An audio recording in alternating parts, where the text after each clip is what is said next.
We throw this word faith around a lot in Christian circles. And I just want to take a minute to talk about what faith actually means.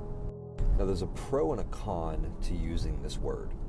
The pro is that the word faith sort of conveys a divine level of trust. It captures a larger, maybe deeper or richer understanding of what is going on inside the person when you have faith. It makes it tangible, makes it something you can hold on to, because faith seems to have a substance. Right? Paul talks about that. Faith is the substance of things unseen. At the same time, though, the problem with this word is that because of the fact that it is not a word that we would commonly use, and because of the fact that it is conveying a larger, multifaceted concept, what ends up happening is it can become nebulous and seemingly lose meaning. So if we take this word and we bring it all the way down to its most fundamental concept, you could simply replace the word faith with trust. So when we say we have faith in God, we could simply say we trust God. Now, when you say it that way, that then leads us to the next most obvious question, which is, well, what do we trust God for? And this is where it becomes practical. This is where it becomes tangible. Jesus said, don't worry about what you're going to eat, what you're going to drink, or what you're going to wear. Rather, seek first the kingdom of heaven, and all these things will be added to you. I'm paraphrasing, there's some additional text there, but just for the sake of this concept, I'm not going to get the whole scripture out. Okay, so what is Jesus telling us here? Jesus is telling us that the level of trust that we should have in God is with our very life. We should trust God so much that we don't even concern ourselves with what we're going to eat, what we're going to drink, or what we're going to wear. Another way you could say that is we don't even need to concern ourselves with our life. Now, some people like to take that verse and say, well, the word worry means to be anxious about or to, get concerned about. It doesn't mean that you shouldn't concern yourself with those things. But that's incorrect. What the word actually means is to not even give it thought, to not even let it cross your mind. It's as though it is so unimportant, which really the better way to say that is, it is so assured that these things are going to be taken care of. I'm so certain that God has me that I don't even think about it. I don't even concern myself with it. That is what it means to trust God. And that is exactly what we should be trusting Him for. Let's just put this into very, very practical terms. If I trust a chair to sit in, I will put my full and complete weight on that chair.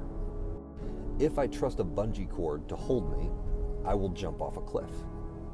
If I trust a parachute to open and carry me safely down, I will jump out of a plane. When you trust something, you will put your entire weight on that thing, and you'll concern yourself with other matters.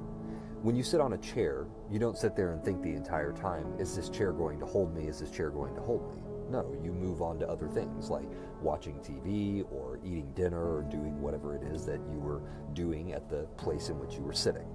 This is the nature of putting your full weight onto a thing. When you put your full weight on a thing, your mind moves on to other matters. The thing that you're resting on is merely there to support you so that you can focus your attention on other things. When we come to the place where we trust God to the level that we trust things like a chair, when we reach that place, our mind is free to attend to more important matters than worrying about where our next meal is going to come from, where our shelter is going to come from, or what we're going to put on the next day. And so you might ask, well, how much should we trust God? How far should we push that? Should we trust Him to that level and just sit around and do nothing? Should we just not work at all? Is that how we demonstrate our trust? And this is where we as humans don't like aspects of having to follow God, because part of trusting God is realizing that the ways in which He will ask us to trust Him will change from season to season. Because what he doesn't want is for us to trust in a religious idea or concept. He wants us to trust in him. And so in one season, trusting him will be going out and working to provide for ourselves. In another season, trusting him will be sitting around and doing nothing and trusting that he's going to provide. And yet still, in another season, trusting him will be going and asking a friend for money. And yet in another season, trusting him will look like going out and casting a line into the ocean and pulling a quarter out of a fish, right? There are many ways in which God may ask us to trust him, because the goal is not for us to trust in a method or in a practice or in a tradition, because these things can be co-opted by people and turned evil through corruption. No, he wants us to trust him.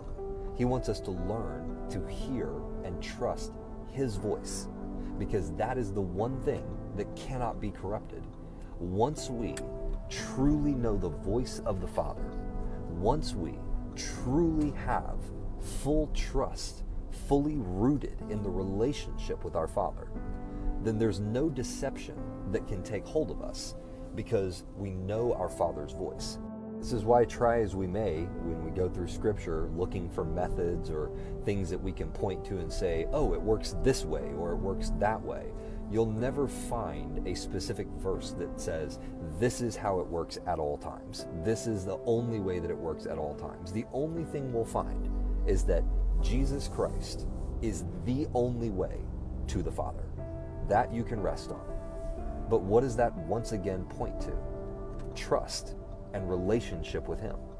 It once again places us at the mercy of a relationship, at the mercy of knowing him. This is why when you look at the scripture where it says that there were people, or Jesus says that there will be people in the end that will come to me and say, Lord, Lord, didn't we cast out demons in your name? Didn't we do all of these powerful and mighty works in your name? And he will say to them, away from me, you lawless ones, I never knew you. You see, this is the same error that the Pharisee made in the story about the Pharisee and the tax collector. You see, the Pharisee went up on the side of the hill, and the Pharisee said to God, look at all of the things that I've done for you. Look at all of the rules that I followed. I did everything you said to do. I fulfilled every single tithe. I upheld the law in its entirety.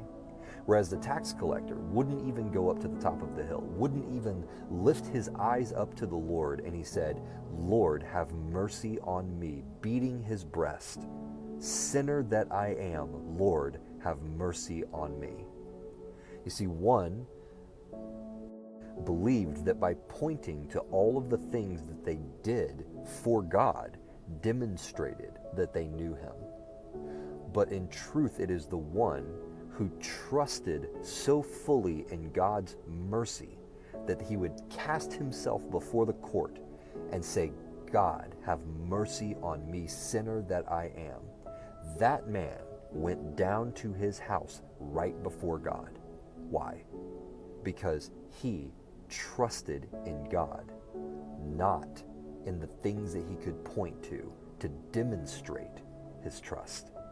Or another way to put it, his trust was in the law giver, not in the law given. This is where we need to get to, not for righteousness' sake, not for morality's sake, for freedom's sake. This is where God desires to bring us to. He desires to bring us to this level of knowledge of him and his presence, to this level of trust, because at that level of trust, we are truly free. The beginning of the relationship isn't moral perfection. The beginning of the relationship is trust.